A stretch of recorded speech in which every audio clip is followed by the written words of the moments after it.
ಎಲ್ಲರಿಗೂ ನಮಸ್ಕಾರ. ಈ ಹಂಪಿ ಸ್ಮಾರಕಗಳ ಸಂರಕ್ಷಣೆ ಯಾರ್ಯಾರು ಮಾಡಿದ್ರು, ನಮಗೆಲ್ಲ ಇದನ್ನು ತಂದುಕೊಟ್ಟವ್ರು ಯಾರು, ಅವರುಗಳ ಬಗ್ಗೆ ಒಂದು ಮಾತು. ವಿರೂಪಾಕ್ಷಿ ಪೂಜಾರಿ ಹಳ್ಳಿಯವರು, ಇವರು ಒಂದು ಒಳ್ಳೊಳ್ಳೆ ಪುಸ್ತಕಗಳನ್ನು ಬರೆದಿದ್ದಾರೆ. ಇವರು ಈ ಲೇಖನನು ಬರೆದಿದ್ದಾರೆ. ಸೊ ಈ ಲೇಖನ, ಇವರು ಸಂಶೋಧಕರು, ಇವರು ಚರಿತ್ರೆ ವಿಭಾಗ, ಕನ್ನಡ ವಿಶ್ವವಿದ್ಯಾಲಯ ಹಂಪಿ. ಸರ್ ನಮಸ್ಕಾರ ನಿಮಗೆ, ವಿರೂಪಾಕ್ಷಿ ಪೂಜಾರಿ ಹಳ್ಳಿಯವರಿಗೆ. ಸ್ಮಾರಕಗಳು ಅಂದ್ರೆ ಜ್ಞಾಪಕಾರ್ಥವಾಗಿ ಕಟ್ಟಿಸಿರುವಂಥ ಕೋಟೆಗಳು, ಕಟ್ಟೆಗಳು, ದೇವಾಲಯಗಳು, ಇವೆಲ್ಲ ಸ್ಮಾರಕಗಳು. ಬಳ್ಳಾರಿ ಜಿಲ್ಲೆಯ ಪ್ರಮುಖ ಘಟ್ಟಗಳು ಎರಡು ಅಂದ್ರೆ ಒಂದು ವಿಜಯನಗರ ಸಾಮ್ರಾಜ್ಯ, ಒಂದು ಬ್ರಿಟಿಷರ ಆಳ್ವಿಕೆ. ಯಾಕೆಂದ್ರೆ ಬಳ್ಳಾರಿ ನೇರವಾಗಿ ಬ್ರಿಟಿಷರ ಆಡಳಿತದಲ್ಲಿತ್ತು. ನಿಮ್ಗೆ ಗೊತ್ತಿರಬೇಕು, ಕರ್ನಾಟಕ ಒಂದಾದಾಗ 1956 ಅಲ್ಲಿ ಮೈಸೂರು ರಾಜ್ಯ ಅಂತ ಹೆಸರಾಯ್ತಲ್ಲ, ಆಗ ಮೈಸೂರಲ್ಲಿ ಮಾತ್ರವೇ ಕನ್ನಡ ಆಡಳಿತ ಭಾಷೆ, ಕಾನೂನು ಆಗಿತ್ತು. ಮೈಸೂರು ಅಂದ್ರೆ ಚಾಮರಾಜನಗರದಿಂದ ದಾವಣಗೆರೆ ಜಿಲ್ಲೆ ಹರಿಹರದವರೆಗೆ ಮೈಸೂರು ರಾಜ್ಯ, ಆಡಳಿತ ಕನ್ನಡದಲ್ಲೇ, ಕಾನೂನು ಸಹ ಕನ್ನಡದಲ್ಲೇ ಇತ್ತು. ಆಯ್ತಾ. ಹುಬ್ಳಿ, ಧಾರವಾಡ, ಕಿತ್ತೂರು, ಬೈಲೊಂಗಲ, ಬೆಳಗಾವಿ ಇವೆಲ್ಲ ನಮ್ಮ ಮಹಾರಾಷ್ಟ್ರಕ್ಕೆ ಸೇರಿತ್ತು. ಆಡಳಿತ ಮರಾಠಿನಲ್ಲಿತ್ತು, ಕಾನೂನು ಮರಾಠಿನಲ್ಲಿತ್ತು. ಬೀದರು, ಗುಲ್ಬರ್ಗ, ಬಿಜಾಪುರ, ರಾಯಚೂರು, ಕೊಪ್ಪಳ ಇವೆಲ್ಲ ಹೈದರಾಬಾದ್ ನಿಜಾಮರಲ್ಲಿತ್ತು. ಕಾನೂನು ಉರ್ದೂನಲ್ಲಿತ್ತು, ಆಡಳಿತನೂ ಉರ್ದೂನಲ್ಲಿತ್ತು. ಮಂಗಳೂರು, ಕೊಡಗು ಮತ್ತು ಬಳ್ಳಾರಿ ನೇರವಾಗಿ ಬ್ರಿಟಿಷರ ಆಡಳಿತದಲ್ಲಿತ್ತು. ಕಾನೂನು ಇಂಗ್ಲಿಷಲ್ಲಿತ್ತು, ಆಡಳಿತವು ಇಂಗ್ಲಿಷಲ್ಲಿತ್ತು. ಇದೊಂದು ಪ್ರಮುಖ ಘಟ್ಟ ಅಂತ ವಿರೂಪಾಕ್ಷಿ ಪೂಜಾರಿ ಹಳ್ಳಿಯವರು ಹೇಳಿದ್ದಾರೆ. ಒಂದು ವಿಜಯನಗರ ಸಾಮ್ರಾಜ್ಯ ಬಳ್ಳಾರಿ ಜಿಲ್ಲೆದು, ಇನ್ನೊಂದು ಬ್ರಿಟಿಷರ ಆಳ್ವಿಕೆ. ಈಗ ವಿಜಯನಗರ ಜಿಲ್ಲೆನೇ ಬೇರೆ ಆಯ್ತು, ಬಳ್ಳಾರಿ ಜಿಲ್ಲೆನೇ ಬೇರೆ ಆಯ್ತು. ಮೊದಲು ಬಳ್ಳಾರಿ ಜಿಲ್ಲೆಗೆ ಹೆಮ್ಮೆಯಾಗಿ ಇತ್ತು ಇದು ಅಲ್ವಾ. ಸೊ ಬ್ರಿಟಿಷರ ಆಳ್ವಿಕೆ ಅಂದ್ರೆ ಕಲೆಕ್ಟರ್ಗಳ ಆಳ್ವಿಕೆ, ಅವರೇ ಕಲೆಕ್ಟರ್ಗಳೇ ಬ್ರಿಟಿಷರ ಆಳ್ವಿಕೆ ಅಂತಂದ್ರೆ. ವಿಜಯನಗರ ಸಾಮ್ರಾಜ್ಯ ಅವನತಿಯ ನಂತರ ಬಿಜಾಪುರದ ಸುಲ್ತಾನರು, ಮರಾಠರು, ಮೊಘಲರು, ಸ್ಥಳೀಯ ಪಾಳೆಗಾರರಲ್ಲದೆ ಹೈದರಲಿ, ಟಿಪ್ಪು ಸುಲ್ತಾನರು ಈ ಭಾಗದಲ್ಲಿ ಆಳ್ವಿಕೆ ನಡೆಸಿದ್ದಾರೆ. ಎಲ್ಲರೂ ಬಂದು ಆಳ್ವಿಕೆ ನಡೆಸಿದ್ದಾರೆ. ಆಯ್ತಾ. 1792 ಟಿಪ್ಪು ಸುಲ್ತಾನ್ ಸೋದಾಗ, 73rd ಆಂಗ್ಲೋ ಮೈಸೂರು ವಾರ್ ಸೋತಾಗ ಟಿಪ್ಪು ಸುಲ್ತಾನರು ಈ ಭಾಗ ಹೈದರಾಬಾದಿನ ನಿಜಾಮರಿಗೆ ಅರ್ಧ ಭಾಗ, ಇನ್ನರ್ಧ ಭಾಗ ಮರಾಠರಿಗೆ ಸೇರ್ಕೋತು. ಸಂಡೂರೆಲ್ಲ ಮರಾಠರಿಗೆ ಸೇರ್ಕೋತು, ಮಿಕ್ಕಿದೆಲ್ಲ ಹೈದರಾಬಾದ್ ನಿಜಾಮರಿಗೆ ಸೇರ್ಕೋತು. ಆಯ್ತಾ. ಆಗ ನಿಜಾಮನು ಬ್ರಿಟಿಷ್ ಸಹಾಯಕ ಸೈನ್ಯ ಪದಕ್ಕೆ ಸೈನ್ ಹಾಕಿ, ನಿಜಾಮ ಬ್ರಿಟಿಷರ ಜೊತೆಗೆ ಸೇರ್ಕೊಂಡು 1800ರಲ್ಲಿ ಬಳ್ಳಾರಿಯನ್ನ ದತ್ತಿ ಕೊಟ್ಬಿಡ್ತಾನೆ. ಯಾರಿಗೆ? ಬ್ರಿಟಿಷರಿಗೆ. ಬಳ್ಳಾರಿನ ಅವ್ರು ಕೊಟ್ಬಿಡ್ತಾನೆ ಬ್ರಿಟಿಷರಿಗೆ, ನಿಮ್ದೆ ತಗೊಳ್ಳಿ ಸರ್ ನೀವು. ಸಹಾಯಕ ಸೈನ್ಯ ಪದ್ಧತಿ. ಸಹಾಯಕ ಸೈನ್ಯ ಪದ್ಧತಿ ಅಂದ್ರೆ ಏನು ಅಂತ ಹೇಳ್ಬಿಡ್ತೀನಿ. ಸಹಾಯಕ ಸೈನ್ಯ ಪದ್ಧತಿ, ಈಗ ನಾನೊಬ್ಬ ರಾಜ ಅಂತಂದ್ರೆ ನಾನು ಬ್ರಿಟಿಷರ ಜೊತೆ ಯುದ್ಧನೂ ಮಾಡಲ್ಲ, ಏನು ಮಾಡಲ್ಲ, ಕಾಂಪ್ರಮೈಸ್ ಆಗಿ ಅವರ ಸಹಾಯಕ ಸೈನ್ಯ ಪದ್ಧತಿಗೆ ಸೈನ್ ಹಾಕಿದ್ರೆ ಬ್ರಿಟಿಷರ ಒಂದು ಸೈನ್ಯದ ತುಕಡಿ ಇಲ್ಲಿರುತ್ತೆ. ನಾನು ಅದಕ್ಕೆ ಸಂಬಳ ಕೊಟ್ಕೊಂಡು ಇರಬೇಕು. ಬ್ರಿಟಿಷರ ಕಲೆಕ್ಟರ್ಗಳು, ಅವ್ರ ರೆಸಿಡೆಂಟ್ಗಳು, ಅವರ ಕಮಿಷನರ್ಗಳು ಎಲ್ಲ ಬಂದು ನಮ್ಮ ಮನೆಯಲ್ಲಿ ಇರ್ತಾರೆ. ಅವ್ರಿಗೆಲ್ಲ ನಾನು ಸಂಬಳ ಸವಲತ್ತು ಎಲ್ಲ ಕೊಡ್ಬೇಕು. ಕಂಪ್ಲೀಟ್ ನಮ್ಮ ಆಡಳಿತನ ಎಲ್ಲನೂ ಕೂತ್ಕೊಂಡು ನೋಡ್ತಾ ಇರ್ತಾರೆ. ಒಂದೊಂದು ರೂಪಾಯಿ ಖರ್ಚಿಗೂ ಅವ್ರಿಗೆ ಲೆಕ್ಕ ಕೊಡ್ಬೇಕು ನಾನು. ಸ್ವಾಮಿ ದೇವಸ್ಥಾನಕ್ಕೆ 100 ರೂಪಾಯಿ ಕೊಡ್ತಾ ಇದ್ದೀನಿ, ತಗೊಳ್ಳಿ, ಕೊಟ್ಟೆ. ಸ್ವಾಮಿ ಇದು ಕಟ್ಟಿಸ್ತಾ ಇದ್ದೀನಿ, ಎಲ್ಲಾನು ಅವ್ನು ಕೇಳಬೇಕು. ಯಾಕೆಂದ್ರೆ ಸಹಾಯಕ ಸೈನ್ಯ ಪದ್ಧತಿ ಅಂದ್ರೆ ಅದೇ. ಯುದ್ಧ ಆಗುತ್ತೋ ಬಿಡುತ್ತೋ ಅವನ ಸೈನ್ಯ ನಾವು ಸಾಕಬೇಕು, ಅದಕ್ಕೆ ನಾವು ದುಡ್ಡು ಕೊಡ್ಬೇಕು. ಅವನ ಕಲೆಕ್ಟರ್ಗಳು, ರೆಸಿಡೆಂಟ್ಗಳು, ಕಮಿಷನರ್ಗಳು ಇವ್ರನ್ನೆಲ್ಲ ನಾವು ಸಾಕಬೇಕು, ದುಡ್ಡು ಕೊಡ್ಬೇಕು. ಬಟ್ ಇನ್ಫ್ಯಾಕ್ಟ್ ಅದು ಮಾಡಿದ್ರಿಂದ ನಮ್ಗೆಲ್ಲ ಒಳ್ಳೇದೇ ಆಯ್ತು. ಕಬ್ಬನ್ ಬಂದ, ಬೌರಿಂಗ್ ಬಂದ, ಮಿಂಟೋ ಬಂದ, ಇವರೆಲ್ಲರೂ ಬಂದ್ರು. ಮಿಂಟೋ ಅಲ್ಲ, ಬೌರಿಂಗು, ಕಬ್ಬನ್ನು ಇವರೆಲ್ಲ ಬಂದ್ರು. ನಮ್ಮ ಕ್ಲೋಸ್ ಬಂದ್ರು, ಬ್ಯಾರಿ ಕ್ಲೋಸ್ ಬಂದ್ರು, ಇವರೆಲ್ಲರೂ ಬಂದ್ರು ರೀ. ಇವರೆಲ್ಲ ಬಂದು ನಮ್ಮ ಮೈಸೂರನ್ನು ಉದ್ಧಾರ ಮಾಡಿದ ಹಾಗೆ. ಆ ಕಡೆ ಯಾರು ಬಂದ್ರು? ರಾಬರ್ಟ್ ಸಿವೆಲ್ ಬಂದ. ಬಳ್ಳಾರಿ ಕಲೆಕ್ಟರ್ ಆಗಿ ರಾಬರ್ಟ್ ಸಿವೆಲ್ ನಮ್ಗೆ ಹಂಪಿ ಕೊಟ್ಟಂತ ಪುಣ್ಯಾತ್ಮ ರೀ. ನಮ್ಗೆ ಎಂತಲ್ಲ ಏನಪ್ಪ ಪುಸ್ತಕ ಅದು ರಾಬರ್ಟ್ ಸಿವೆಲ್ದು, ಇಲ್ಲಿ ಇದು ಕೊಟ್ಟಂತ ಪುಣ್ಯಾತ್ಮ. Ballari DC, collector of Ballari. ಇವ್ನು ಬರ್ದೇ ಇದ್ದಿದ್ರೆ ಈ ಪುಸ್ತಕ ಇಲ್ಲ, ಈ ಪುಸ್ತಕ ಇಲ್ದರೆ ನಾವು ಇಲ್ಲ. ಆಯ್ತಾ. ಸೊ ಇದೆಲ್ಲ ಒಂಥರ ಬ್ಲೆಸ್ಸಿಂಗ್ ಇನ್ ಡಿಸ್ಗೈಸ್ ತರ. ಸೊ ಇವರೆಲ್ಲ ಕೊಟ್ರು. ಸೊ ಇದು ಸಹಾಯಕ ಸೈನ್ಯ ಪದ್ಧತಿ, ಅರ್ಥ ಆಯ್ತಾ. ಸೊ ಬ್ರಿಟಿಷರಿಗೆ ಸೈನ್ ಹಾಕಿ ಬಳ್ಳಾರಿಯನ್ನು ಅವ್ರು ಕೊಟ್ರು. ಅಂದಿನಿಂದ ಮದ್ರಾಸ್ ಪ್ರಾಂತ್ಯಕ್ಕೆ ಡೈರೆಕ್ಟ್ ಆಗಿ 22 ಜಿಲ್ಲೆಗಳಿಗೆ ಸೇರ್ತಲ್ಲ, ಅದರಲ್ಲಿ ಬಳ್ಳಾರಿನೂ ಒಂದು. ಮದ್ರಾಸ್ ಪ್ರೆಸಿಡೆನ್ಸಿಗೆ ಸೇರ್ತಲ್ಲ, ಅದರಲ್ಲಿ ಬಳ್ಳಾರಿನೂ ಒಂದು. ಮಂಗಳೂರು, ಕೊಡಗು, ಬಳ್ಳಾರಿ ಇವೆಲ್ಲ ಮದ್ರಾಸ್ ಪ್ರೆಸಿಡೆನ್ಸಿಗೆ ಸೇರ್ಕೋತು. 22 ಜಿಲ್ಲೆ ಡೈರೆಕ್ಟ್ ಆಗಿ ಅವ್ರ ಅಂಡರಲ್ಲೇ ಇತ್ತು. ಆಯ್ತಾ. 1800ರಿಂದ ಕಲೆಕ್ಟರ್ಗಳ ಆಳ್ವಿಕೆ ಆರಂಭ ಆಯಿತು. ಯುರೋಪಿನ ವಿವಿಧ ದೇಶಗಳಾದ, ಇಂಗ್ಲೆಂಡಿನ ಅಧೀನದಲ್ಲಿರೋ ದೇಶಗಳಾದಂಥ ಅಲ್ಲಿಂದ ಬಂದಂತ ಜನ, ಕಲೆ, ಸಾಹಿತ್ಯ, ಸಂಸ್ಕೃತಿ, ಸ್ಮಾರಕ ಇವುಗಳೆಲ್ಲದರ ಬಗ್ಗೆ ದೀರ್ಘಾಸಕ್ತಿ ಉಳ್ಳವರಾಗಿದ್ದಂಥ ಕಲೆಕ್ಟರ್ಗಳೇ ಬಂದರು. ಅದು ನಮ್ಮ ಅದೃಷ್ಟ. ಇವರಿಗೆ ಹಿಸ್ಟ್ರಿ, ಆರ್ಕಿಯಾಲಜಿ, ಸಾಹಿತ್ಯ, ಸಂಗೀತ ಇದಗಳ ಮೇಲೆ ಅಪಾರವಾದ ಜ್ಞಾನ ಇತ್ತು, ಇಂಟ್ರೆಸ್ಟ್ ಇತ್ತು. ಹಾಗಾಗಿ ಅವರೆಲ್ಲ ಇಲ್ಲಿಗೆ ಬಂದಾಗ ನಮ್ಗೆ ಒಳ್ಳೆಯದೇ ಆಯ್ತು. ಆಯ್ತಾ.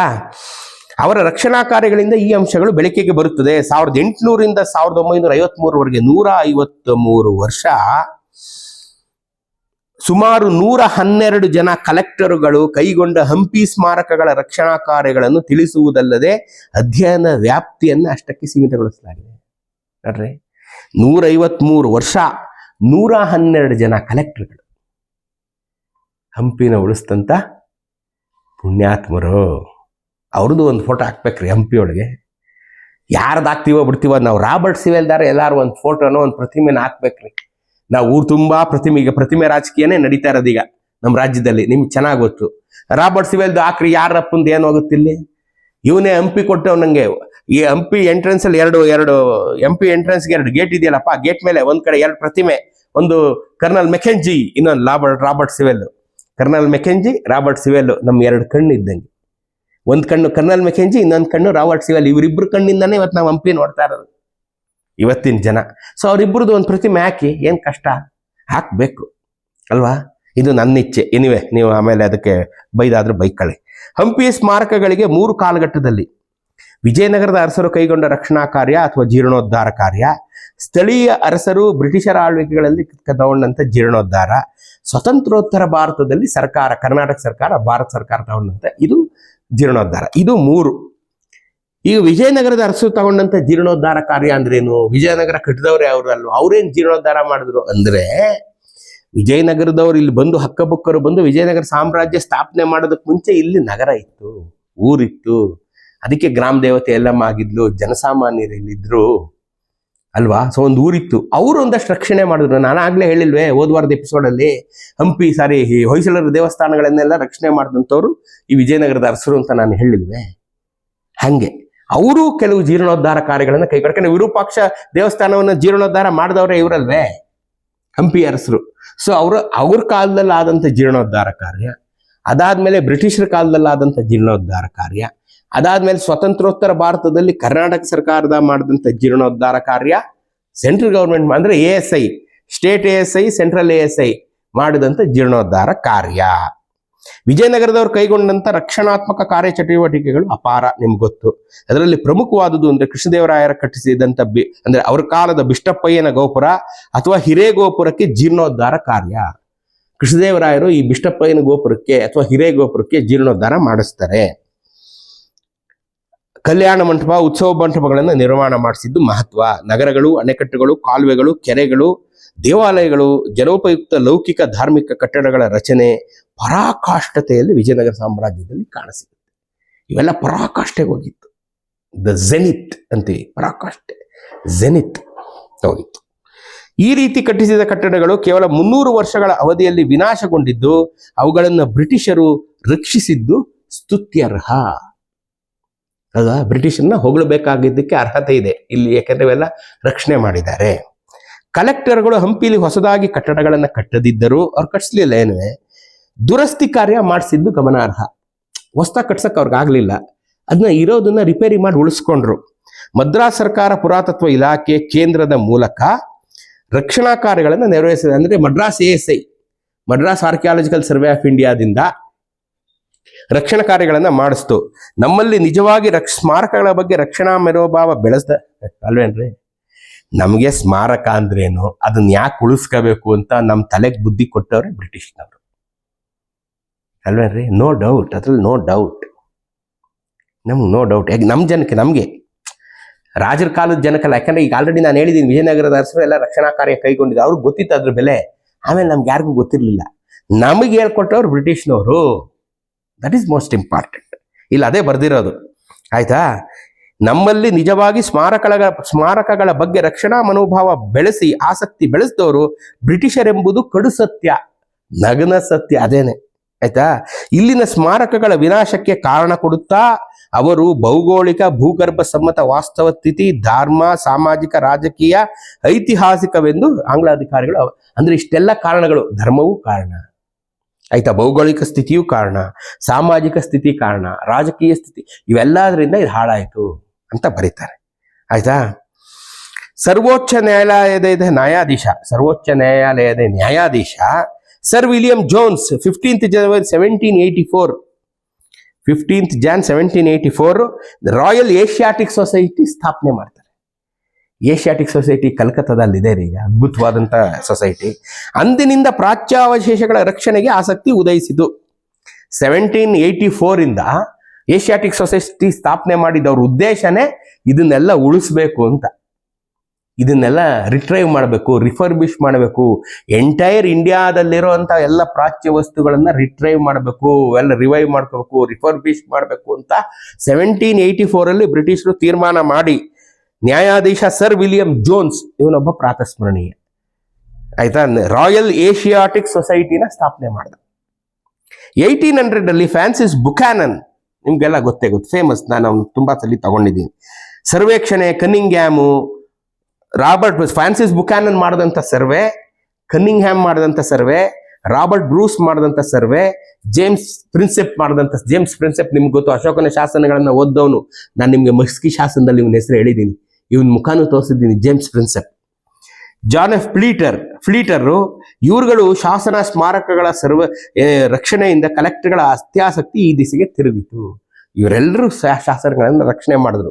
ಇವರೆಲ್ಲರೂ ಮಾಡಿದ್ ನೋಡಿ, ಆಯಾ ಕಲೆಕ್ಟರ್ ಬಂದ್ರಲ್ಲ, ಆಯಾ ಕಲೆಕ್ಟರ್ಗಳು, DC ಬಳ್ಳಾರಿಗೆ ಬಂದವರು, ಆಯಾ ಜಿಲ್ಲೆಗಳಿಗೆ ಬಂದವರು, ಅವರು ಆ ಜಿಲ್ಲೆಗಳಲ್ಲಿ ಇರ್ತಕ್ಕಂಥ ರಕ್ಷಣೆಯನ್ನ ಮಾಡ್ಕೊಳ್ಳೋಕೆ ಶುರು ಮಾಡಿದ್ರು. ಬ್ರಿಟಿಷರ ಆಡಳಿತ ವೈಖರಿಯ ಬಗೆಗೆ ಏನೆಲ್ಲ ಟೀಕೆ ವಿಮರ್ಶೆಗಳಿದ್ದರೂ, ವಿವಿಧವಾದ ಏರಿಳಿತಗಳಿಂದ ಸೃಷ್ಟಿಯಾಗಿದ್ದರೂ, ಒಟ್ಟಾರೆ ಭಗ್ನಗೊಂಡ ಸ್ಮಾರಕಗಳ ರಕ್ಷಣೆ, ಜೀರ್ಣೋದ್ಧಾರ ಮಾಡಿದ್ದು ಬ್ರಿಟಿಷ್ನವರು ಅನ್ನೋದು ನಿರ್ವಿವಾದ. ನೋಡ್ರಿ, ಇನ್ನು ಮುಂದುವರೆದು ಏನ್ ಹೇಳ್ತಾರೆ ವಿರೂಪಾಕ್ಷ ಪೂಜಾರಿ ಹಳ್ಳಿಯವರು, ಬಳ್ಳಾರಿ ಜಿಲ್ಲೆಯಲ್ಲಿ ಕಲೆಕ್ಟರ್ಗಳ ಆಡಳಿತ ನಡೆಸದೇ ಇದ್ದಿದ್ರೆ ಹಂಪಿ ಇವತ್ತು ಸಿಗ್ತಾ ಇರಲಿಲ್ಲ. That is true. ಒಂದ್ ಕಣ್ಣು ಕರ್ನಲ್ ಮೆಕೆಂಜಿ, ಇನ್ನೊಂದು ಕಣ್ಣು Robert Sewell, that is true. ಅವರಿಬ್ರು ಇಲ್ಲದೆ ಇದ್ದೀರಾ ಹಂಪಿ ನಮಗೆ. Robert Sewell is the collector of Vijayanagara, Ballari DC ಆಗಿದ್ದಕ್ಕೆ ಇಷ್ಟೆಲ್ಲ ಕೆಲಸ ಆಯಿತು. ಇದಕ್ಕೆ ಅವರು ಕೈಗೊಂಡ ಕಾರ್ಯಯೋಜನೆ ಕಳಕಳಿಯೇ ಕಾರಣ. ರಾಬರ್ಟ್ ಸಿವೆಲ್ 1877 ಅಮರಾವತಿ, ವಿಜಯವಾಡ, ಜಗ್ಗಯ್ಯಪೇಟೆ, ಧಾರವಾಡಗಳಲ್ಲಿ ಸಂಚರಿಸಿ ಪ್ರಾಚ್ಯ ಅವಶೇಷ ಬಗೆಗೆ ಸರ್ವೆ ಮಾಡಿ ನಂತರ ಹಂಪಿ ಅವಶೇಷಗಳನ್ನು ವಿದೇಶಿ ಯಾತ್ರಿಗಳ ವೃತ್ತಾಂತದ ಸಹಾಯದಿಂದ, ವಿದೇಶಿ ಯಾತ್ರಿಕರ ವೃತ್ತಾಂತ ಅಂದ್ರೆ ಡೊಮಿಂಗೋ ಪಿಯಾಸು, ಅಬ್ದುಲ್ ರಜಾಕು, ನಮ್ಮ ಫೆರಿಶ್ತಾ, ಇವರೆಲ್ಲರನ್ನು ತಗೊಂಡು ಇವರೆಲ್ಲರ ಸಹಾಯದಿಂದ ಫರ್ಗಟನ್ ಎಂಪೈರ್ ಎಂಬ ಕೃತಿ ರಚಿಸಿ ಲಕ್ಷಾಂತರ ವಿದೇಶಿಯರು ಹಂಪಿಗೆ ಬರಲು ಕಾರಣಕರ್ತನಾದನು. ಅಂದಿನಿಂದ ವಿಶ್ವ ಮಟ್ಟಕ್ಕೆ ಸುಲಲಿತವಾಗಿ ಹಂಪಿ ಪರಿಚಯ ಆಯಿತು. ಹಂಪಿಗೆ ವಿಶ್ವ ಮಟ್ಟದಲ್ಲಿ ಸ್ಥಾನ ಗಿಟ್ಟಿಸಿಕೊಟ್ಟವನು ಮತ್ಯಾರು ಅಲ್ಲ, ಬಳ್ಳಾರಿ DC ಆಗಿದ್ದಂಥ ರಾಬರ್ಟ್ ಸಿವೆಲ್. ಹಂಪಿಯನ್ನು ವಿದೇಶಿಯರು ಮತ್ತೊಮ್ಮೆ ತಿರುಗಿ ನೋಡುವಂತೆ ಮಾಡಿದವನು ರಾಬರ್ಟ್ ಸಿವೆಲ್ ಎಂದರೆ ತಪ್ಪಲ್ಲ. All credit goes to Robert Sewell. ನೋಡ್ರಿ, ಅವನು ಏನೇನು ಮಾಡಿದ್ದಾನೆ. ಅಮರಾವತಿ, ವಿಜಯವಾಡ, ಜಗ್ಗಯ್ಯಪೇಟೆ, ಧಾರವಾಡಗಳಲ್ಲಿ ಎಲ್ಲಾ ಕಡೆ ಓಡಾಡ್ಕೊಂಡ್ ಬಂದು ಎಲ್ಲಾ ಬುಕ್ಸನ್ನು ತಗೊಂಡು ಓದಿ, ಯಾರು ಪ್ರವಾಸಿಗರು ಬರೆದಂತ ನೋಟ್ಸ್ ಎಲ್ಲ ತಗೊಂಡು ಓದಿ, ಫರ್ಗಟನ್ ಎಂಪೈರ್ ಅನ್ನೋ ಪುಸ್ತಕನ ಬರೆದು ಇಡೀ ಜಗತ್ಗೆ ಹಂಪಿಯನ್ನ ಮತ್ತೊಮ್ಮೆ ಪರಿಚಯ ಮಾಡಿಕೊಟ್ಟಂತ ಪ್ರಾತಸ್ಮರಣೀಯ ಬ್ರಿಟಿಷ್ ಅಧಿಕಾರಿ ರಾಬರ್ಟ್ ಸಿವೆಲ್. ಇವನು ಈ ಪುಸ್ತಕ ಬರೀದೇ ಇದ್ರೆ ಹಂಪಿ ನಮಗೂ ಸಿಗ್ತಾ ಇರಲಿಲ್ಲ, ವಿದೇಶಕ್ಕೂ ಸಿಗ್ತಾ ಇರಲಿಲ್ಲ. ಅದೇ ಸತ್ಯ. ಅರ್ಥ ಆಯ್ತಾ? ಅಧ್ಯಯನ ಅನುಕೂಲಕ್ಕಾಗಿ ಹಂಪಿಯ ಸ್ಮಾರಕಗಳನ್ನು 3 ಭಾಗಗಳಾಗಿ ವಿಂಗಡಿಸಿದೆ. ಧಾರ್ಮಿಕ ಕಟ್ಟಡಗಳು, ನಾಗರಿಕ ಕಟ್ಟಡಗಳು, ಸಾಮಾನ್ಯ ಕಟ್ಟಡಗಳು. ಆಯ್ತಾ? ಇದರಲ್ಲಿ ಹಂಪಿಯ ಸ್ಮಾರಕಗಳಿಗೆ ಬ್ರಿಟಿಷರು ಕೈಗೊಂಡವಾಗಿ ಹೆಚ್ಚಾಗಿ ದೇವಸ್ಥಾನ ಮತ್ತು ಉಳಿದ ಕಟ್ಟಡಗಳಿಗೆ ದುರಸ್ತಿ ಕಾರ್ಯ ಮಾಡಿದರೂ ಅದೇ ಪ್ರಮಾಣ ಜಾಸ್ತಿ. ಹೆಚ್ಚಿನ ವಿನಾಶಗೊಂಡಿದ್ದು ನಾಗರಿಕ ಕಟ್ಟಡಗಳು. ಆದರೂ ದೇವಸ್ಥಾನ ಉಳಿಸೋದ್ರಲ್ಲಿ ಬ್ರಿಟಿಷರು ಆಸಕ್ತಿ ತೋರಿಸಿದ್ರು. ಅದಕ್ಕೆ ಇನ್ನೊಂದು ಥ್ಯಾಂಕ್ಸ್ ಹೇಳ್ಬೇಕು ನಾವು ಈ ಬ್ರಿಟಿಷ್ನವ್ರಿಗೆ. ನಾಗರಿಕ ಕಟ್ಟಡಗಳನ್ನ ಬಿಟ್ಬಿಟ್ರು, ಅಡ್ಮಿನಿಸ್ಟ್ರೇಟಿವ್ ಬಿಲ್ಡಿಂಗ್ಸ್ ಅವು ಇವನ್ನೆಲ್ಲ ಬಿಟ್ರು, ಒಲಿ ಬಿಡಿವಲ್ಲ ಅಂತ. ಟೆಂಪಲ್ಸ್ ಉಳಿಸ್ಕೊಂಡಿದ್ದು ಬ್ರಿಟಿಷರ್ಸ್, Robert Sewell and down the line. 112 ಜನ ಕಲೆಕ್ಟರ್ಗಳು ಬಂದ್ರಲ್ಲ, ಎಲ್ಲ ಟೆಂಪಲ್ಸ್ನ ರಿಫರ್ಬಿಶ್ ಮಾಡಿದ್ರು. ಇವತ್ತು ನಾವು ಏನೇನು ಟೆಂಪಲ್ಸ್ನ ಹಳೆ ಪುರಾತನ ದೇವಸ್ಥಾನ ಅಂತ ಹೋಗಿ ನಮಸ್ಕಾರ ಆಗ್ತಾ ಇದೀವಲ್ಲ, ಅದ್ರ ಜೊತೆಗೆ ಬ್ರಿಟಿಷ್ನವ್ರಿಗೂ ಸೇರಿ ನಮಸ್ಕಾರ ಆಗ್ತದೆ. ನಾವು ಅವರೇ ಉಳಿಸಿದ್ದೀವನ್ನೆಲ್ಲ ನೋಡ್ರಿ. ಅವ್ರ ಟೆಂಪಲ್ಸ್ ಬಿಟ್ಬಿಟ್ಟು ಬರೀ ಅಡ್ಮಿನಿಸ್ಟ್ರೇಷನ್ ಬಿಲ್ಡಿಂಗು ಅದು ಇದು ರಿಟ್ರೈವ್ ಮಾಡ್ಕೊಂಡು ಇದ್ಬಿಟ್ಟಿದ್ದೀರಿ ಏನ್ ಕತೆ. ಯಾವ ಟೆಂಪಲ್ ನಮ್ಗೆ ಸಿಗ್ತಾ ಇರಲಿಲ್ಲ, ಮುರಿದೋಗಿರೋ ಸ್ಥಿತಿಲಿ ಸಿಕ್ಕದು. ಆಮೇಲೆ ನಾವು ಮಾಡಿಸ್ಬೇಕಿತ್ತು, ಬಟ್ ಅವ್ನು ಮಾಡಿಸ್ ನಮ್ಮ ಕೈ ಕೊಟ್ಟ. ದಟ್ ಈಸ್ ಮೋಸ್ಟ್ ಇಂಪಾರ್ಟೆಂಟ್ ಅಲ್ವೇನ್ರಿ? ಪಂಪ ವಿರೂಪಾಕ್ಷ ದೇವಾಲಯವೆಂದೇ ಖ್ಯಾತಿ ಪಡೆದ ದೇವಸ್ಥಾನ, ಅತ್ಯಂತ ಹಳೆಯ ದೇವಸ್ಥಾನಗಳಲ್ಲಿ ಒಂದು. ಈ ದೇವಸ್ಥಾನಗಳನ್ನ ಕೃಷ್ಣದೇವರಾಯರು ಅದನ್ನೆಲ್ಲ ರಿಫರ್ಬಿಶ್ ಮಾಡಿದ್ದಾರೆ, ಎಲ್ಲ ನಮ್ಗೆ ಹೇಳಿದೀವಿ. ಕಲೆಕ್ಟರ್ ಸರ್ ಥಾಮಸ್ ಮನ್ರೋ 1800 ಇಂದ 1807 ವರೆಗೆ ಈ ಭಾಗದಲ್ಲಿ ಸಂದರ್ಶಿಸಿದನಾದರೂ ಅವನ ಉದ್ದೇಶ ಆನೆಗೊಂದಿ ಮತ್ತು ಹರಪನಹಳ್ಳಿ ಪಾಳ್ಯಗಾರನ ಕುರಿತದ್ದಾಗಿತ್ತು. ಥಾಮಸ್ ಮನ್ರೋ ಯಾರು ಹೇಳಿ? ಥಾಮಸ್ ಮನ್ರೋ ಮಂತ್ರಾಲಯ ಸ್ವಾಮಿಗಳನ್ನ ನೋಡಿದಂಥ ಪುಣ್ಯಾತ್ಮ ಕಣ್ರಿ ಥಾಮಸ್ ಮನ್ರೋ ಅಂದ್ರೆ. ರಾಘವೇಂದ್ರ ಸ್ವಾಮಿಗಳನ್ನ ದರ್ಶನ ಮಾಡಿದಂಥ, ಮಾತನಾಡಿಸಿದಂಥ ಪುಣ್ಯಾತ್ಮ ಥಾಮಸ್ ಮನ್ರೋ. ಏನ್ ಅನ್ಕೊಂಡಿದ್ದೀರ? ಎಂತ ಪುಣ್ಯಾತ್ಮ ನೋಡ್ರಿ. ರಾಯರು ಅವನ ಜೊತೆ ಮಾತಾಡಿದ್ರು ಅಂದ್ರೆ ಏನ್ರಿ ಅಲ್ವೇನ್ರಿ? ಇರ್ಲಿ. ನಂತರ ಬಂದ ಕಲೆಕ್ಟರ್ಗಳ ಗಮನ ಇತ್ತ ಸೆಳೆದುದು ಅಪೂರ್ವವೆನಿಸಿದೆ. ಇಲ್ಲಿನ ಗೋಪುರಗಳಿಗೆ 1837 ಬಳ್ಳಾರಿ ಜಿಲ್ಲಾ ಕಲೆಕ್ಟರ್ ಮಿಸ್ಟರ್ ರಾಬರ್ಟ್ಸನ್ ನೇತೃತ್ವದಲ್ಲಿ ರಕ್ಷಣಾ ಕಾರ್ಯ ಕೈಗೊಂಡಿದ್ದು ತಿಳಿದು ಬರುತ್ತದೆ. 1837 ಅಂದ್ರೆ ರಾಬರ್ಟ್ ಸಿವೆಲ್ ಬಂದಿದ್ದು 1900 ಅಲ್ಲಾದ್ರೂ 1837 ಕಲೆಕ್ಟರ್ ಮಿಸ್ಟರ್ ರಾಬರ್ಟ್ಸನ್ ಇಲ್ಲಿಗೆ ಬಂದು ಗೋಪುರಗಳನ್ನೆಲ್ಲ ರಿಟ್ರೈವ್ ಮಾಡಿದಂಥವ್ನು. ಥಾಮಸ್ ಮನ್ರೋ ಬಂದಿದ್ದು ನಮ್ಮ ಇದನ್ನ ಹರಪನಹಳ್ಳಿ ಮತ್ತು ಆನೆಗೊಂದಿ ನೋಡ್ಕೊಂಡು ಹೊರಟೋಗಿದ್ದ. ಅವನ ಆ ಕಡೆ ರಾಯಚೂರಿಂದ ಆ ಕಡೆ ಮಂತ್ರಾಲಯಕ್ಕೆ ಬಂದು ಮಂತ್ರಾಲಯನೆಲ್ಲ ನಮ್ಮ ದೇವರಾದಂಥ ರಾಘವೇಂದ್ರ ಸ್ವಾಮಿಗಳನ್ನೆಲ್ಲ ಕಂಡ್ಕೊಂಡು ಹೋಗಿದ್ದ ಅವನು. ನೋಡಿ ನಿಜ ಅಂತೆ. ಆಯ್ತಾ? 1824 ಇಂದ 38 ವರೆಗೆ ಕಲೆಕ್ಟರ್ ಆಗಿದ್ದು ಜನಪ್ರಿಯ ಅಧಿಕಾರಿ ಆಗಿದ್ದಂತ FW ರಾಬರ್ಟ್ಸನ್ ಕಾಲದಲ್ಲಿ ಬಳ್ಳಾರಿ ದಂಗೆ ನಡೆದಿದ್ದು ಆಗ್ಲೇನೆ. ಆಯ್ತಾ? ಈ ಕಾಲದಲ್ಲಿ ಕಾಲುವೆ, ನೀರಿನ ವ್ಯವಸ್ಥೆ, ಸ್ಮಾರಕಗಳ ರಕ್ಷಣೆ ಎಲ್ಲವನ್ನ ಮಾಡಿದಂಥವನು ಇದೇ ಯಾರು ನಮಗೆ ರಾಬರ್ಟ್ಸನ್ನೇನೆ. ಇವನ ಅಧಿಕಾರಾವಧಿಯಲ್ಲಿ ಗ್ರಾಮಾಧಿಕಾರಿಗಳು ಸಂಪೂರ್ಣ ಸರ್ಕಾರದ ನಿಯಂತ್ರಣಕ್ಕೆ ಒಳಪಟ್ಟಿತ್ತು. ಗ್ರಾಮಾಧಿಕಾರಿಗಳನ್ನೆಲ್ಲ ಕಂಟ್ರೋಲ್ ತಗೊಂಡು ಕೆಲಸ ಮಾಡಿದ್ರು. ರಾಬರ್ಟ್ಸನ್ ಹಂಪಿ ಸ್ಮಾರಕಗಳಿಗೆ ತನ್ನ ಶಕ್ತಿಯಾನುಸಾರ ರಕ್ಷಣೆ ಕಾರ್ಯಗಳನ್ನು ಮಾಡಿಸುವುದರಲ್ಲಿ ಅನುಮಾನವಿಲ್ಲ. ತನ್ನ ಶಕ್ತಿಯಾನುಸಾರ ಎಷ್ಟು ತನ್ನ ಕೈಲಿ ಮಾಡಕ್ಕಾಗುತ್ತೆ ಅಷ್ಟನ್ನು ಮಾಡ್ದ ಪುಣ್ಯಾತ್ಮ. ಇವನು ವಿರೂಪಾಕ್ಷ ಸ್ವಾಮಿ ಆಲಯಕ್ಕೆ ತನ್ನ ಆಸಕ್ತಿಯನ್ನು ಮೀಸಲಾಗಿಟ್ಟಿಲ್ಲವಾದರೂ ಇತರ ದೇವಸ್ಥಾನಗಳಿಗೂ ಸೇರಿಸ್ಕೊಂಡು ಮಾಡ್ದ. ಅದೊಂದನ್ನೇ ಇದು ಕಾನ್ಸಂಟ್ರೇಟ್ ಮಾಡಲಿಲ್ಲ, ಬೇರೆ ಬೇರೆ ದೇವಸ್ಥಾನ ಮಾಡಿಸ್ತಾನೆ. ಇದೇ ದೇವಾಲಯದ ಉತ್ತರ ದಿಕ್ಕಿನಲ್ಲಿರುವ ಕನಕಗಿರಿ ಗೋಪುರವನ್ನು ನಿರ್ಮಿಸಿದವನು ಯಾರೆಂದು ತಿಳಿದಿಲ್ಲ. ಆದರೆ ಹೈದರಾಬಾದ್ ನಿಜಾಮ ಈ ಗೋಪುರ ಕಟ್ಟಿಸಿದಾನೆ ಎಂದು ಪ್ರತೀತಿ ಇದೆ. ಇದೊಂದು ಸ್ವಲ್ಪ ವಿಚಿತ್ರವಾಗಿದೆ. ಹೈದರಾಬಾದ್ ನಿಜಾಮ ಕನಕಗಿರಿ ಗೋಪುರ ಕಟ್ಟಿಸಿದ ಅಂತ ಪ್ರತೀತಿ, ಐತಿಹ್ಯ ಕಟ್ಟಿಸಿದ ಅಂತ. ಅದಕ್ಕೆ ನಮ್ಮ ಹತ್ರ ದಾಖಲೆ ಇಲ್ಲ ಅಂತ ಇವರೇ ಬರೆದಿದ್ದಾರೆ. ವಿರೂಪಾಕ್ಷ ಪೂಜಾರಿ ಹೇಳಿ ಅವರೇ ಸಂಶೋಧಕರು, ಅವ್ರ ಹತ್ರನೇ ಇಲ್ಲ ಅಂದ್ಮೇಲೆ ನಮಗೆ ಗೊತ್ತಿಲ್ಲ ಅಲ್ವಾ. ಸೊ ಅದೊಂದು ಪ್ರತೀತಿ, ಬಾಯಿಗೆ ಇದು ಹೈದರಾಬಾದ್ ನಿಜಾಮ ಕಟ್ಟಿಸಿದ್ದು ಜನ ಹೇಳ್ತಾ ಇರ್ತಾರೆ ಅಂತ ಬರೆದಿದ್ದಾರೆ ಅವರು. ಆಯ್ತಾ? ಇದನ್ನು ಸಹ ರಾಬರ್ಟ್ಸನ್ ಇಟ್ಟಿಗೆ ಗಾರೆ ಬಳಸಿ ಇದನ್ನು ರಕ್ಷಣೆ ಮಾಡ್ದ, ಕನಕಗಿರಿ ಗೋಪುರನ. ಆಯ್ತಾ? ಇತರ ದುರಸ್ತಿ ಕಾರ್ಯಗಳನ್ನು ಕೈಗೊಂಡಿದ್ದು ಇವನೇ. 1856 ನಂತರ ದೇವಸ್ಥಾನಗಳಲ್ಲಿ ವಿಗ್ರಹಗಳನ್ನು ಸ್ಥಾನಪಲ್ಲಟಗೊಳಿಸಲಾಗಿದೆ. ಅದ್ರ ಎತ್ಕೊಂಡು ಹೋದ್ರು, ಅದೇನ್ ಮಾಡಿದ್ರು, ಏನೇನ್ ಕಥೆ ಮಾಡಿದ್ರು. ಆಯ್ತಾ? ಇದನ್ನು ಅಲೆಕ್ಸಾಂಡರ್ ಗ್ರೀನ್ ಲಾ ಮತ್ತು ಗ್ಯಾಲಿಂಗ್ ರವರ ಫೋಟೋಗ್ರಫಿಯಿಂದ ತಿಳಿಯಬಹುದು. ರಾಯಗೋಪುರದ ಬಲಭಾಗದ ಮಂಟಪವನ್ನು ತೆಗೆಯದೆ ಹಾಗೆಯೇ ಗೋಡೆಯನ್ನು ನಿರ್ಮಿಸಲಾಗಿದೆ. ಇದು 1884ರಿಂದ 1894ರವರೆಗೆ ಕಲೆಕ್ಟರ್ ಆಗಿದ್ದ ರಾಬರ್ಟ್ ಸಿವೆಲ್ನ ಆಡಳಿತದಲ್ಲಿ ರಾಜಕೀಯ, ಸಾಮಾಜಿಕ, ಶೈಕ್ಷಣಿಕ, ಸಾಂಸ್ಕೃತಿಕ ವಲಯಗಳಿಗೆ ಪ್ರೋತ್ಸಾಹವನ್ನು ನೀಡಿರುವುದು ಪ್ರಶಂಸನೀಯ. 10 ವರ್ಷ ಇದ್ದ 1884 to 1894. ಆವಾಗಲೇ ಇವೆಲ್ಲ ಮಾಡಿದ್ದಿ ರಾಬರ್ಟ್ ಸಿವೆಲ್. ಇವನ ಅವಧಿಯಲ್ಲಿ ಕೈಗೊಂಡ ರಕ್ಷಣಾ ಕಾರ್ಯಗಳೆಂದರೆ ವಿರೂಪಾಕ್ಷ ಸ್ವಾಮಿಯ ಬೃಹತ್ ಗೋಪುರ, ಇವತ್ತು ನಾವು ನಿಂತಿರೋದು ನೋಡ್ತಾ ಇದೀವಲ್ಲ, ಫೈನಲಿ ರಕ್ಷಣೆ ಮಾಡಿದವನು ಇವನೇನೆ. ಪಶ್ಚಿಮ ಭಾಗ ಬೆರುಕು ಬಿಟ್ಟಿದ್ದರಿಂದ 4 ಕಬ್ಬಿಣಗಳ ಪಟ್ಟಿಯನ್ನ ಹಾಕಿ ಪೂರ್ವ ದ್ವಾರದ ಕಮಾನಿಗೆ ಸಪೋರ್ಟ್ ಕೊಟ್ಟಿದ್ದು ಇವನೇನೆ. ಗೋಪುರದ ಭಾರವನ್ನು 2 ಗೋಡೆಗಳಲ್ಲಿ ತೋರ್ಪಡಿಸಿಕೊಂಡು ಅದನ್ನ 4 ಕಂಬಗಳನ್ನು ನಿಲ್ಲಿಸಿ 2 ತೊಲೆಗಳನ್ನು ಅಡ್ಡಲಾಗಿ ಕಟ್ಟಿ ನಿಲ್ಲಿಸಿ ಇದನ್ನ ಕಾಪಾಡಿದವನು ಈ ಪುಣ್ಯಾತ್ಮನೇ. ಇದು 1884 to 1886 ಅಲ್ಲಿ ಇದನ್ನೆಲ್ಲ ರಿಟ್ರೈವ್ ಮಾಡಿದವನು ರಾಬರ್ಟ್ ಸಿವೆಲ್. ಇದನ್ನ ಇಂಗ್ಲೆಂಡಿನಿಂದ ತರಿಸಿದ, ಇದನ್ನ ಸ್ಟೀಲ್ ಪಿಲ್ಲರ್ಸ್ನ ಗುರು. ಈ ಸ್ಟೀಲ್ ಪಿಲ್ಲರ್ಸ್ನ 1884 ಅಲ್ಲೇ ಹಡಗಿನಲ್ಲಿ ಇಂಗ್ಲೆಂಡಿನಿಂದ ತರಿಸಿ ಹಂಪಿಗೆ ಅದನ್ನ ತಗೊಂಬಂದು ಅದನ್ನ ನಿಲ್ಸಿರೋದಪ್ಪ. ಹಿಂಗೆ ಇಂಗ್ಲೆಂಡಿನಿಂದ ಬಂದು ಮದ್ರಾಸಿಗೆ ಬಂದು, ಮದ್ರಾಸಿನ ಮಂಗಳೂರಿಗೆ ಬಂದು, ಅಥವಾ ಇಂಗ್ಲೆಂಡಿನಿಂದ ಲಂಡನ್ನಿಂದ ಬಾಂಬೆಗೆ ಬಂದು, ಬಾಂಬೆಯಿಂದ ಮಂಗಳೂರಿಗೆ ಬಂದು, ಮಂಗಳೂರಿಂದ ಇಲ್ಲಿಗೆ ಬಂದಿರ್ಬೋದು. ಹಿಂಗೆ ಆ ಕಾಲದಲ್ಲೇ ನೋಡ್ರಿ, ಕೃಷ್ಣದೇವರಾಯರು ಪೋರ್ಚುಗೀಸಿಂದ ಏನೇನೋ ಕುದುರೆ ಎಲ್ಲ ತರಿಸ್ತಾ ಇದ್ರಲ್ಲ, ರಾಬರ್ಟ್ ಸಿವೆಲ್ ಸ್ಟೀಲ್ ಪಿಲ್ಲರ್ಸು ತರಿಸ್ತಾ. ನೋಡ್ರಿ ಹಂಪಿಗೆ ಇಂಪೋರ್ಟೆಡ್ ಸಂಬಂಧಗಳು ಹೇಗಿದೆ ಅಂತ. ರಾಬರ್ಟ್ ಸಿವೆಲ್ ನಂತರ ಕಲೆಕ್ಟರ್ ಆಗಿದ್ದಂಥ CA ಗ್ಯಾಲ್ಟನ್ ಈ ರಕ್ಷಣಾ ವ್ಯವಸ್ಥೆಯನ್ನ ಮತ್ತಷ್ಟು ಮುಂದುವರಿಸಿದ. ಈ ರಕ್ಷಣಾ ವ್ಯವಸ್ಥೆ ಸ್ವಾತಂತ್ರ್ಯೋತ್ತರ ದೇವಾಲಯದಲ್ಲಿ ಮತ್ತಷ್ಟು ಇನ್ನಷ್ಟು ಗಟ್ಟಿಯಾಗಲು ಕಾರಣವಾಯಿತು. ಅರ್ಥ ಆಯ್ತಾ? ಇದು ವಿಠಲ ಗೋಪುರದ ವಿಜಯ ವಿರೂಪಾಕ್ಷ ಆಯ್ತು. ವಿಠಲ ದೇವಾಲಯದಲ್ಲಿ ಕಲ್ಲಿನ ರಥ ದೇವಾಲಯದ ಆವರಣದಲ್ಲಿ ಇತ್ತಲ್ಲ, 1856 ಮುಂಚೆ ಗೋಪುರ ಒಂದಿತ್ತು. ಇದನ್ನೇ ನಾನು ಮೊನ್ನೆ ನಿಮ್ಗೆ ಹೇಳಿದ್ದೀನಿ ಆಲ್ರೆಡಿ, ಇನ್ನೊಂದ್ಸಲಿ ಓದ್ತೀನಿ. ಈಗ ಅದಿಲ್ಲ. ಇದರ ಬಿಡಿಭಾಗಗಳು ಬಿದ್ದು ನಾಶವಾಗಿ ಹೊಂದುವ ಹೊತ್ತಿನಲ್ಲಿ ರಾಬರ್ಟ್ ಸಿವೆಲ್ 1894 ಬಂದದನ್ನ ನೋಡಿ ಅದರ ಪಕ್ಕದಲ್ಲಿ ಕಲ್ಲಿನ ರಥ ದೇವಾಲಯದ ಆವರಣದಲ್ಲಿದ್ದ 1856 ಮುನ್ನ ಅದನ್ನ ಇಡಿಸ್ದ. ಪಕ್ಕದಲ್ಲಿ ಅದು ಇದು ಎಲ್ಲ ಇಡಿಸಿ ಕಲ್ಲಿನ ರಥನೆಲ್ಲ ಕ್ಲೀನ್ ಮಾಡಿಸಿ ಅದನ್ನ ರಿಫರ್ಬಿಶ್ ಮಾಡಿಸಿ ಅದಕ್ಕೊಂದು ಶೇಪ್ ತಂದು ಕೊಟ್ಟು ಅದಕ್ಕೆಲ್ಲ ಏನೋ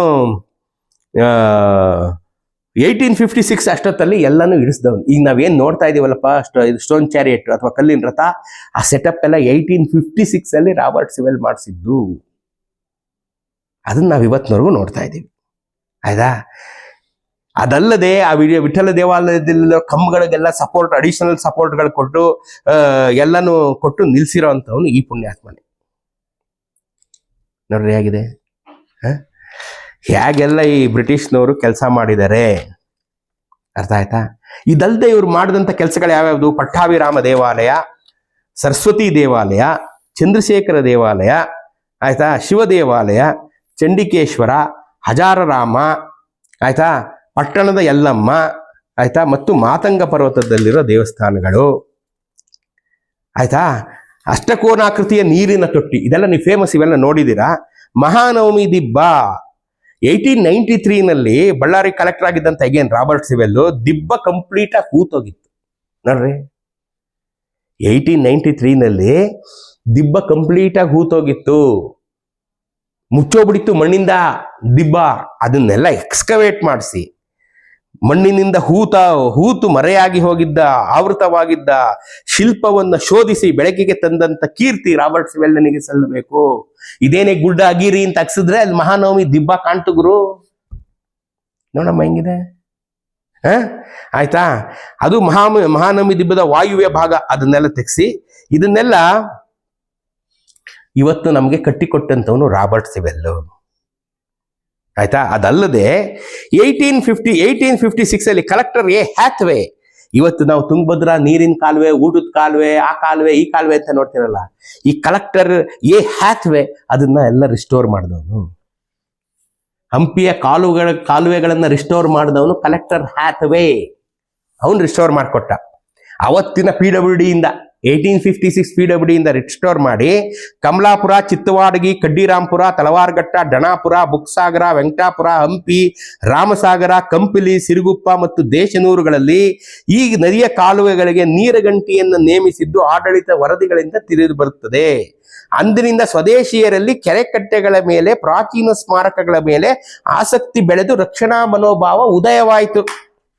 ನಜ್ಜಿ 1856 ಅಲ್ಲಿ ಕಲೆಕ್ಟರ್ ಹ್ಯಾಥ್ವೇ ಬಂದು ಇಷ್ಟು ಊರುಗಳಿಗೆ ಕಾಲುವೆಗಳಿತ್ತಲ್ಲ, ಎಲ್ಲ ಕಾಲುವೆಗಳನ್ನ ರಿಫರ್ಬಿಶ್ ಮಾಡಿ ಇಷ್ಟು ಊರುಗಳಲ್ಲಿ ನೀರ್ಗಂಟಿ ನೇಮಿಸಿದ ಮೇಲೆ, ಓಹೋ ಇದನ್ನೆಲ್ಲ ಉಳಿಸ್ಕೊಂಡ್ರೆ, ಕೆರೆನ, ಕಟ್ಟೆನ, ಕಾಲುವೆನ ಉಳಿಸ್ಕೊಂಡ್ರೆ ಹಳೇದು ನಮ್ಗೀಗ ನೀರು ಸಿಗುತ್ತೆ ಅಂತ ಜನದ ತಲೆಗೆ ಒಳೆದು ಅವತ್ತಿಂದ ಪ್ರಾಚೀನ ಸ್ಮಾರಕಗಳ ಸಂರಕ್ಷಣೆಗೆ ನಮ್ ಜನ ಮನಸ್ಸು ಮಾಡಿದ್ರು.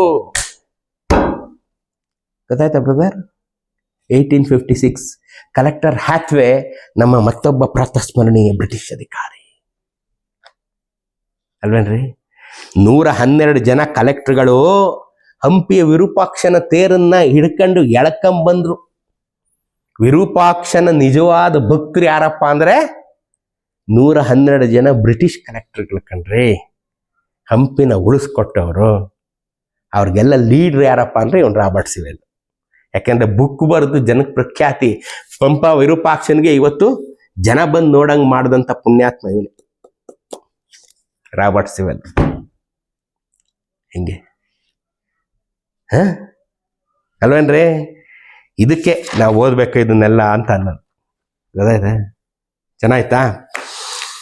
ಇಲ್ಲಿಗೆ ಸ್ನೇಹಿತರೆ ಈ ಹಂಪಿಯ ಓದು ಒಂದು ವಿರಾಮ. ಹಂಪಿಯ ಓದಿಗೆ ಒಂದು ವಿರಾಮ. ಇದಾದ ನಂತರ ನಾಳೆಯಿಂದ ನಿಮಗೆ ಕರ್ನಾಟಕದ ಚರಿತ್ರೆಯಲ್ಲಿ ಆದಿಲಶಾಹಿ ಸಾಹಿತ್ಯ ಸಂಪುಟ ನಾಳೆಯಿಂದ ಶುರು ಮಾಡ್ತೀನಿ. ಆಯ್ತಾ? ಈ ಆದಿಲಶಾಹಿ ಸಾಹಿತ್ಯ ಸಂಪುಟ ಮೊಹಮ್ಮದ್ ಕಾಸಿಂ ಫರಿಷ್ತಾ ವಿರಚಿತ ತಾರಕ್ಕೆ ಫರಿಷ್ತಾ ಬರೆದಿರ್ತಕ್ಕಂಥ ಈ ಒಂದು ಸಂಪುಟ 18 ಪುಸ್ತಕಗಳಿವೆ. 8,000 ಪುಟ ಆದಿಲ್ ಶಾಹಿಗಳ ಚರಿತ್ರೆ ಇದರಲ್ಲಿದೆ. ಇದನ್ನ ಪ್ರಕಟಪಡಿಸಿರೋರು ವಚನ ಪಿತಾಮಹ ಫಗು ಹಳಕಟ್ಟಿ ಸಂಶೋಧನಾ ಕೇಂದ್ರ BLD ಸಂಸ್ಥೆ ವಿಜಾಪುರ. ಇವರು ಇದನ್ನ ಪ್ರಕಟಪಡಿಸಿದ್ದಾರೆ.